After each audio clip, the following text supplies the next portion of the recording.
จะมาดูรีวิวต้นมะม่วง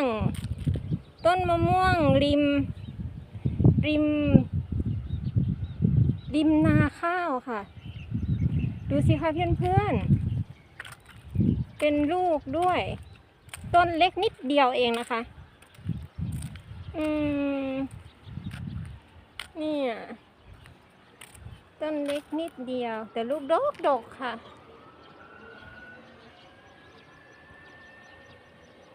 ลูกดกมากแต่ที่นี่เขาไม่ขโมยกันนะคะเพราะกฎหมายเขาเข้มอยู่เหมือนกันแล้วก็เดินไปเรื่อยเปื่อย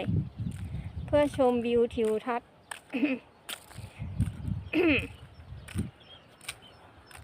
ตามภาษาคนโสดอย่างเราดูนี่ค่ะโอ้โห